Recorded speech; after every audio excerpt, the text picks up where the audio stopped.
What is up, YouTube? It's Josh. This is the Den of Nerds. I'm joined with Justin. We're doing our weekly Dragon Ball Super recap preview video. Justin, what's up, man? Gohan went so hard. Yeah, he did. He did good. He did real good. But to be fair, in the rules of the tournament, he actually did not win. He tied. So let's go right into it. What do you think about that? He didn't lose. That's true. He didn't lose. At least they gave me that. I mean, I'll take what I can get. At least Gohan didn't lose. And he fought really well for someone that hasn't fought in forever. Yeah. Like, some of his moves against Lavenda were crazy. He was able to fight without seeing that scene where Lavenda's just about to kick him, and he just brushes the top of his hair, and Gohan's immediately able to counter-react. Like, that training with Piccolo has been paying off. Oh, yeah, absolutely. I thought that was really cool. I thought it was super dope how he was just, like, inside his own head trying to figure it out, listening for the footsteps. And, you know, when he catches that blow and just shows that, you know, Lavenda's like, what? Like, how could you do that? You know what I mean? Very, very interesting. Another cool aspect for me was Lavenda himself, how he was able to, like, spit his poison onto his hands, kind of giving him, like, a key poisony boost on his punches and stuff. That was really cool. Yeah, that was really cool. You can tell that these guys are actually dangerous, as their name suggests. Like, they're just as good as figuring stuff out in battles as the Z fighters are. Like, he was able to pick up immediately, okay, this guy can hear where I'm stepping, so I'm just going to go fly in the air now. Yeah. And even though that didn't really work out for him, these guys are smart. These guys are smart. Yeah, it shows that they're good fighters. They know what they're doing. They've been around the block, so to speak. And yeah, so basically Gohan ties. It was a really, really good fight. I think he should have got the win because he was technically still standing and Lavenda was down and then he passed out. But, you know, I'm not going to be super greedy. I did not see a tie coming. That was kind of cool. But then, Justin, we get into this last aspect I want to talk about real quick, which was the laying out of the rules of the tournament and the ranking of the universes. So go into that a little bit. Yeah, the universes are all ranked based on, you know, their mortal level, which I guess is different than power level if you want to get technical into it. But the Dragon Ball universe is actually ranked second to last. And pretty much all of the universes, except for the top 4, were going to be destroyed by Zeno anyways. Now, I think this is kind of a cheap way to make it look like Goku hasn't really done anything that's too wrong here, and has instead inadvertently given everyone a chance to save their universe. But it's still an interesting development in that, despite all the crazy stuff we've seen here in Dragon Ball, that this is the low end of what fighters in the Dragon Ball multiverse are capable of. Right. I think that's the key point, is that, first of all, our universe, with Goku and Vegeta and all of these other crazy characters, is ranked second to last. Now, as you kind of said, it might not be a power level thing. It's more like, well, this is the ranking of the mortals, like basically how good or bad we are according to Zeno, maybe. I don't really know. But you know, we're ranked second to last, and the only one lower than us is Universe 9, which is exactly why we were chosen to be the 2 universes in the preliminary fights. So I think that's very interesting. There is nothing but tough people ahead. I mean, think about it this. If Gohan tied with a guy who is from the lowest ranking universe, then, wow, he really has to step up to the plate if they're going to have any shot of fighting in the tournament. Like you said, the other really interesting point is that these universes were going to be destroyed anyways. A little bit of responsibility displacement there. It's not quite Goku's fault that whole universes are going to be destroyed. That was inevitable, and like you said, now they kind of have a fighting chance. Interesting. And then the universes that are exempt, they're so divine that they're exempt. I mean, that's very strange, right? I mean, what do you think about that specifically? I mean, I gave you a list of the universes that were exempt. Do you still, like, have that on your desk? I do have that on my desk, sir. Perfect. It is Universes 1, Universe 12, 5, and 8.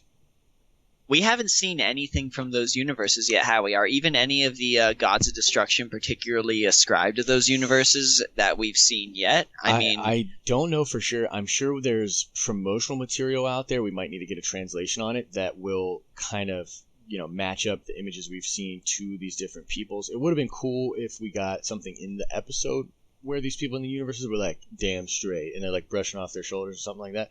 But we didn't get anything like that. But it's probably good for the plot because, like we were kind of saying in the beginning of this arc, man, if you have all these universes with 10 fighters each, man, is this we're gonna be like 40 years old talking about this arc because it's just gonna go on forever. So it's probably better that they slim it down, but super intriguing. Also, and you and I talked about this too. It makes it so even if Goku beats everybody in the tournament, which, spoiler alert, he will. Even if he does that, there are still other fighters out there from different universes that he still has not tangled with. There's more that he can grow. There's more of a challenge out there for him, which I think is an important thing to move the plot forward post arc, right? Post Universal Survival arc.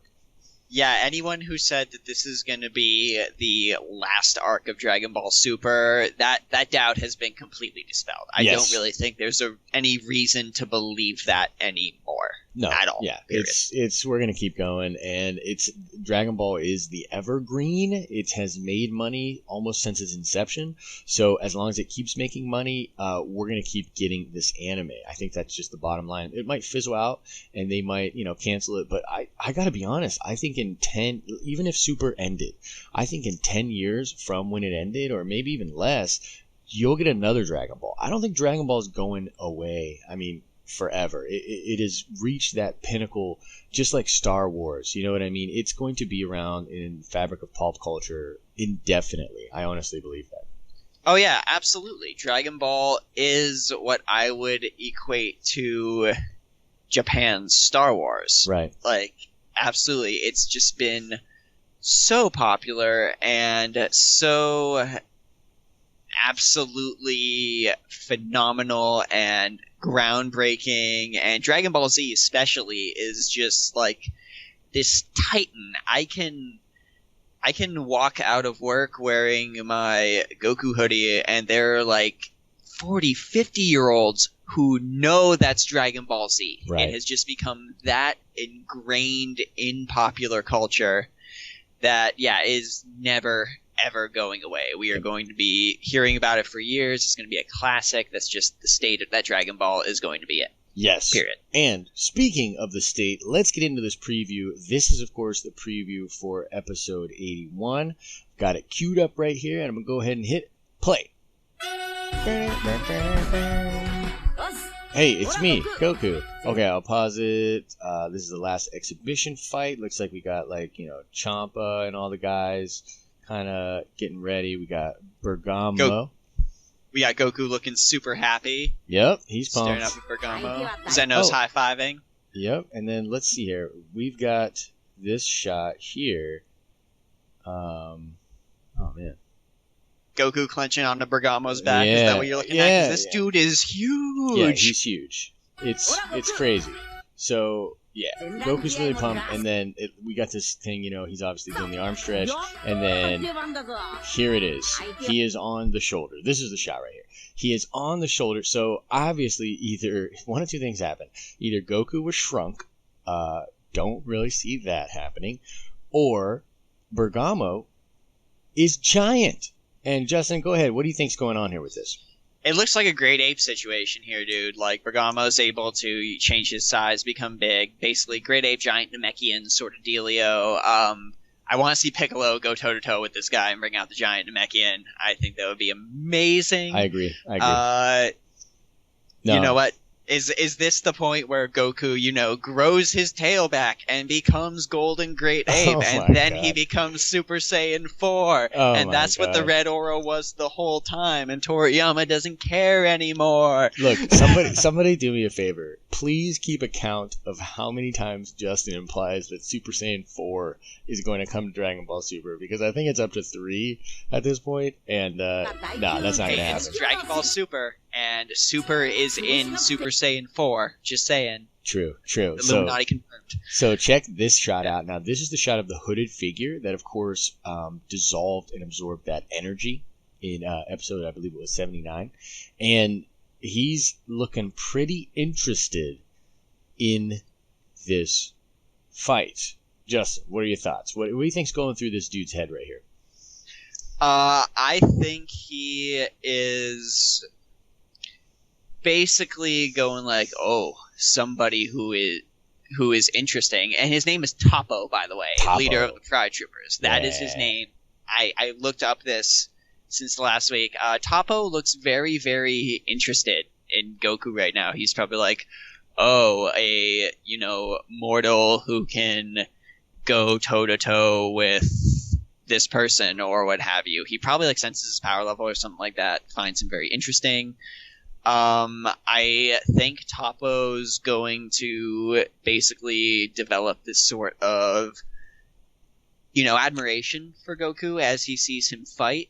Right. Because Goku is being considered, like, even though we haven't outright said it, Whis did ask him to be a future god of destruction.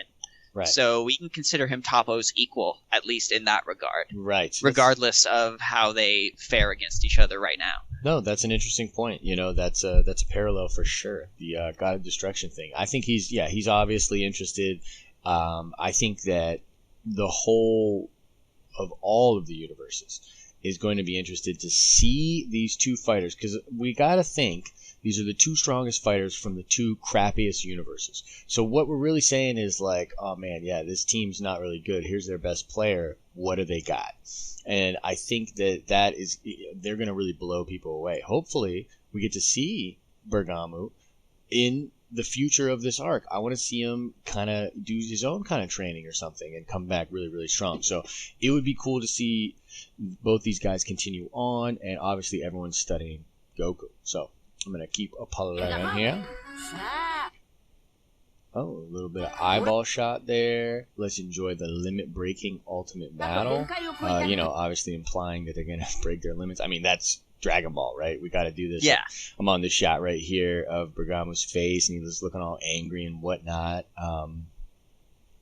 Pretty standard stuff. Goku getting all serious.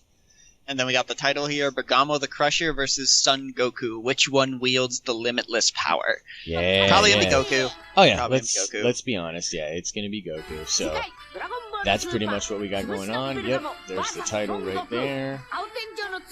And it's, there's a picture of Goku there. So yeah, that's the preview. So Justin, predictions, real quick. What do you think is gonna happen in this episode? Bergamo versus Goku. Goku's gonna win, because our boy Goku can't lose, and it's just going to make all of the other universes interested in him. I'm hoping this makes one of the universes exempt from entering the tournament interested in him, and that prompts them to enter the tournament anyways. That would be really cool. You've talked to me about that a little bit before. I think that would be really, really interesting. If one of those guys just enters the tournament just cuz. I mean, that could be really cool. I'm not sure if it's going to happen or not, because the whole big thing right now is Universe 11, right? With, what's his name, Toppo? Toppo. T-O-P-P-O. With Toppo and his cronies, that really seems to be the matchup they're playing up. I mean, come on. There's so much foreshadowing with him under that cloak, observing, taking that key and all that. So that's going to be the big matchup. So we might leave it there. My thing is this. Who yields the unlimited power? There has to be something in this fight that basically will allow Goku to show everyone that he has unlimited power. Either that, or there could be a reference made by the High Priest or the Zenos or something talking about the limitless power. I think... Calling it right now. Kaioken Blue times 20. Oh God, he can't, right? I mean, he'll die. Yeah, but he'll die. That's the thing. He might die if he can't control it. I'll say this, but he's controlled it multiple times, and I think we're gonna get a strong Kaioken Blue. We always bring that aspect in, right? Because it's obvious, the transformations and everything like that. I would love, and this is not going to happen. Let's just put that right out there. This is not going to happen. But I would love for him to do that and die. And then them to be screwed and not have Goku enter in the tournament. Now, we already know that's not going to happen from the promotional material and everything like that, but it would be really cool. Here's what I think is going to happen. Bergamo is going to do something that's going to force Goku, because we only see him in base there. You know what I mean? Like, that whole preview, we don't see him transformed. We saw him in Super Saiyan when he was on his back. Just base form yes, Super Saiyan. yes, fair point. Yeah. So this is what's going to happen. So they're going to be fighting. Then he's going to go all big. Then Goku goes Super Saiyan.